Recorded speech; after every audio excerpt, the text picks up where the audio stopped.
Hello বন্ধুরা, good morning. আজ আমি তোমাদের দেখাবো সারাদিন এই গরমে আমি কি কি কাজ করি। সবাই তো দেখি এটা পোস্ট করে ওটা পোস্ট করে, সারাদিন কি কি করে তারা সব পোস্ট করে। তাই আমিও ভাবলাম আমিও তো কাজ করি, আমিও দেখি, আমি একটু ভিডিও বানাই, ভিডিও বানিয়ে সবাইকে দিই। তাই আজকে চলে আসলাম তোমাদেরকে শেয়ার করতে আমি সারাদিন কি করি। তাই বাসি কাজ করে চা বানিয়ে ছেলেকে দিয়ে আমি চলে গেলাম স্কুলের পথে রওনা দিলাম। স্কুলে যাওয়ার সময় খুব বৃষ্টি হচ্ছিলো, তাই আজকে ছেলেকে নিইনি, ছেলেকে দিদি বাড়ি রেখে তারপরে আমি যাচ্ছি। খুব বৃষ্টি আর কাদাও হয়েছে, তাই ভাবলাম সাইকেলটাও একটু খারাপ হয়ে যায়, এটাই যাই তাহলে। তাই চলে গেলাম হেঁটে। দেখলাম খুবই কাদা হয়েছে, স্লিপও কাটছে পা। এদিকে এসে স্কুলে দেখি স্কুলের গাড়িও চলে এসছে। তাই ভাবলাম ঠিক আছে, দেখি স্কুলে যাই, ক্লাসও নিই। বাচ্চারাও চলে এসছে, দেখি তো কী করছে। মনে হচ্ছে স্কুলে কেউ আসেনি, ভিতরে গিয়ে দেখি সবাই এসছে স্কুলে। তাই আজকে অবশ্য বেশিক্ষণ স্কুল হয়নি, অল্প একটু স্কুল হয়ে ছুটি দিয়ে দেওয়া হয়েছে, কারণ বৃষ্টিতে এদিকে আবার এরাও বাড়ি যাবে, ওই জন্য সবাইকে টিফিন অবধি ক্লাস করিয়ে ছুটি দেওয়া হয়েছে। সব ম্যাডামরা এখন চলে যাচ্ছি আমরা, স্কুলের গাড়িও চলে গেছে, আমরাও চলে যাচ্ছি। আর দিকে বৃষ্টিও পড়ছে। দেখেছেন কীরকম রাস্তার পরিস্থিতি আমাদের স্কুলের সামনে। আমাদের রাস্তাটা কেউ ঠিক করছে না ঠিক করে। এদিকে আসার পরে দেখি কি একটা পুকুরে পুরো ভরে গেছে, একটা কচুরিপানার সবুজ হয়ে গেছে, দেখতে কিন্তু খুব ভালো লাগছিল। চলে আসলাম বাড়িতে, ছেলেকে এদিক থেকে দিদি বাড়ি থেকে নিয়ে আসলাম। আর দিকে ছেলে যিনি কী বলছিল, আর আমি সবজি কাটছিলাম। এদিকে দেওয়ারকে বললাম ভাই আমাকে একটু হেল্প করে দে তো, একটু রান্নাটা একটু বসিয়ে দে। তাই ওকে বললাম মাছ ভাজ আর এই সবজিটা একটু ভাজ। আমার এদিকে রসুন, কাঁচা লঙ্কা, আলু আর পুঁই শাক কাটা হয়ে গেল। আগে থেকেই ভাতটা করে রেখেছিল, তাই আমার একটু রিল্যাক্স হলো। তাই আমি বললাম ঠিক আছে আমি এটা করি। আমি এদিকে শাক ধুতে চলে আসলাম, শাক টাক ধুয়ে সব কিছু রেডি করলাম। তারপরে এদিকে আমি বলছি কি রান্না করতে করতে কি কষ্ট হয়ে গেল তোর, হ্যাঁ অল্প একটু রান্না করতে করতে কষ্ট হয়ে গেছে। আর এদিকে দেখুন খুব বৃষ্টি তো বাইরে আমার ছেলে তো খেলতে যেতে পারিনি আজকে, খুব কান্নাকাটি করছিল। এদিকে সব আমার গোছানো হয়ে গেছে, এবার এই তরকারিটা করবো, করেই এবার খেতে বসবো। রেডি, সমস্ত কিছু হয়ে গেছে, এবার আমরা খেতে বসলাম। আমি আর আমার ছেলে খেয়ে নিলাম। দাঁড়কে বললাম খাবি না তুই, ও বললো না খাবে। তারপরে টেবিল সব কিছু মুছলাম, খুব ক্লান্ত হয়ে গেছিলাম খাওয়ার পরে। এদিকে শাশুড়ি পুজো দিয়ে দিল, মাই পুজোটা বেশিরভাগ দেয়, মাও পুজো দিল। এই দেখুন এদিকে থালা বাসন পড়ে রয়েছে, তাই এখানটা জায়গাটা মুছে নিলাম। এবারে ঝুড়িতে থালা বাসন ধুয়ে উঠাবো। এদিকে খুব কষ্ট হয়ে গেছে, তাই ভাবলাম ঠিক আছে এবার চলে যাই ঘরে, দেখি ঘরের অবস্থা কী করে রেখেছে। এবার ছেলে খেলাধুলা করে সমস্ত কিছু খাটের উপর রেখে দিয়েছে, তাই ভাবলাম ঠিক আছে খাটটাকে পরিষ্কার করি। চলুন তাহলে কীভাবে আমি খাটটা পরিষ্কার করি দেখা যাক। খাটের সমস্ত কিছু নামালাম নিচে, এক এক করে ফ্যান, চাদর, সমস্ত কিছু খেলনা ভরে রেখেছে একদম ছেলে। তাই বললাম ঠিক আছে সব পরিষ্কারই করি তাহলে। আর বিছনা খাতা পরিষ্কার না হলে একদমই ভালো লাগে না। তাই ছেলের খেলনাগুলো একটা প্যাকেটের মধ্যে সব ভরে নিলাম। রেগুলার এই খেলনাগুলোকে প্রতিদিন ঢালবে আবার তুলবে, সেটাই হলো আমার কাজ। গুছিয়ে তুলবো, তোলা কমপ্লিট। এবার নিচে রেখে এবার সমস্ত কিছু বালিশ টালিশ সব নিচে রেখে সমস্ত কিছু এখন পরিষ্কার করে নেব জেরে জুড়ে। দেখুন তাহলে কীভাবে আমি কাজ করি। আজকে আরও শুক্রবার, বিকেলে টিউশনও আছে। এখন বাজে 12:30, তো 12:30টার সময় বিছনা টিছনা গুছিয়ে রেখে তারপরে যাব আল্লা গোছাতে।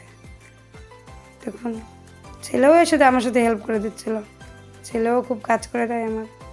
ওকে বলি যদি বাবা এটা করে দাও ওইটা করে দাও, টুকটুক করে আমার সাথেও কাজ করে ও। দেখেছেন উপরে আমার ছবি, আমাদের একটা হলো বাবু হওয়ার একটা ছবি, আর একটা হলো বাবু হওয়ার পরে একটা ছবি। দেখুন আমার ছেলে কিন্তু এখন নিচে কিন্তু কাজ করে যাচ্ছে, নিচে টুকটুক করে মা এটা নাও ওটা নাও বলে যাচ্ছে, তাই করে ফেললাম। প্রতিদিন আমার বিছনা মানে 3বার থেকে 4বার আমার গোছাতে হয়। ওর বাবা একবার পেঁচাবে, ছেলে একবার পেঁচাবে, তারপরে তো আছেই, নিজেরা তো আছি। তারপরে কমপ্লিট আমার বিছনা গোছানো। আর ছেলে তো এখন একটু পরেই আবার ছেলে আবার নোংরা করে ফেলবে, আবার খেলাগুলো নিয়ে এসে আবার ঢেলে দেবে। এবার চলে আসলাম আলনায়। আলনার অবস্থা দেখেছিলেন কী করে রেখেছিল? আলনাটা পরিষ্কার করলাম। এবার আসবো ঘর ঝাড়তে। ঘরটা খুব অপরিষ্কার হয়ে গেছে, সমস্ত কিছু ঝেড়ে ঝুড়ে নিচে পড়েছে, তো তাই ভাবলাম ঝাড়টা দিয়ে দিই। ঝেড়ে ঝুড়ে তারপরে সব কিছু আবার মুছতে হবে। আবার রেগুলার এই ডিউটিগুলো করতে করতে হাঁপিয়ে যায় দেখুন। আর রেগুলার এই ফ্যানটাকে জায়গা থেকে সরাই, আবার জায়গা থেকে নিয়ে আসি, রেগুলার এই করতে হয়। ঘরটা ঝাড় দিচ্ছি, ঘর ঝাড় বারান্দা থেকে পরিষ্কার করে সমস্ত কিছু বাইরে নিয়ে যাব।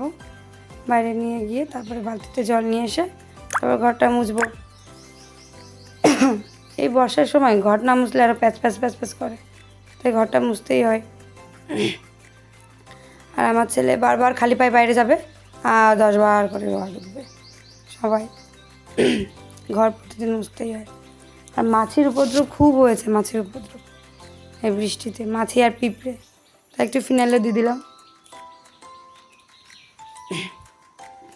বন্ধুরা, আপনাদের এখানে কেমন গরম পড়েছে? আমাদের এখানে তো প্রচণ্ড গরম পড়েছে, প্রচণ্ড। স্কুল থেকে এসে তো পুরো হাঁপিয়ে গেছিলাম।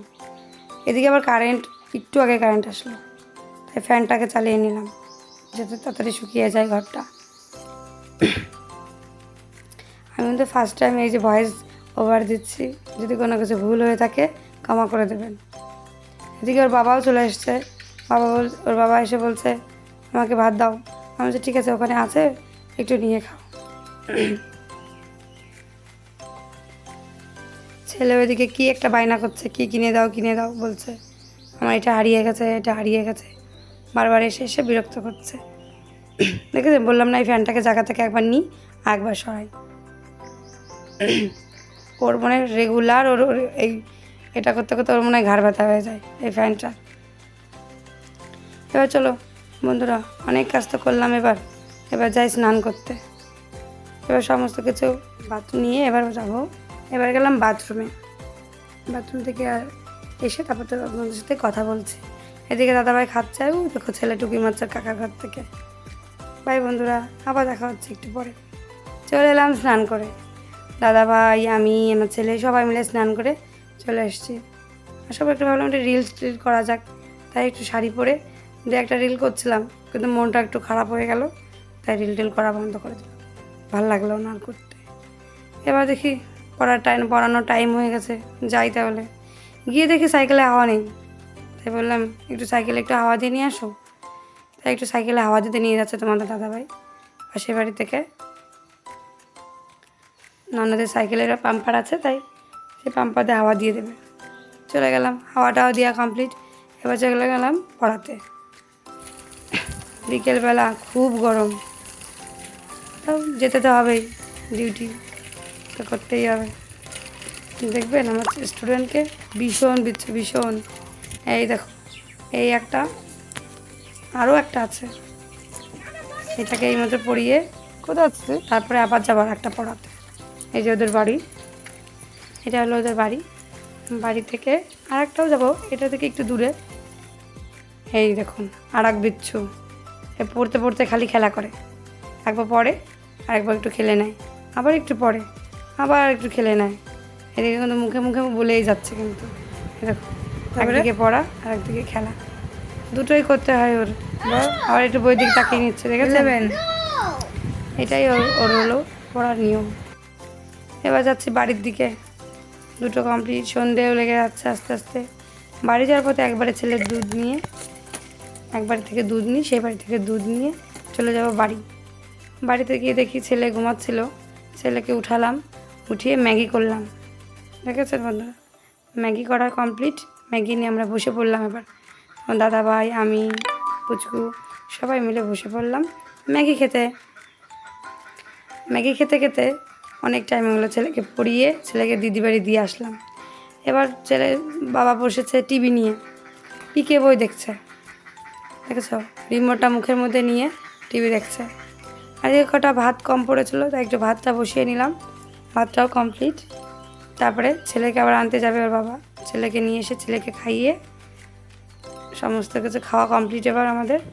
এবার চলে এলাম ঘুমানোর টাইম। তা রাতে আমি এই ক্রিমটা মাখি, নাইট ক্রিম, কেয়াশেটের অরেঞ্জ ক্রিম, দেখেছেন, এটা মাখি, এটা মেখে আমরা ঘুমাতে যাব। চলো, খুব সুন্দর এই ক্রিমটা, খুব সুন্দর। রাতে ঘুমালে সকালবেলা উঠলে এত ফ্রেশনেস মনে হয়, আর এত সুন্দর ক্লিন হয়ে যায়, খুব ভালো হয়, গ্লোইও হয়ে যায় একদম। চলো বন্ধুরা, বাই বাই। ছেলের বাবা তো আগে থেকে শুয়ে পড়েছে, বলছে গুড নাইট, গুড নাইট। এই হলো আমার ডিউটি। বাই বন্ধুরা।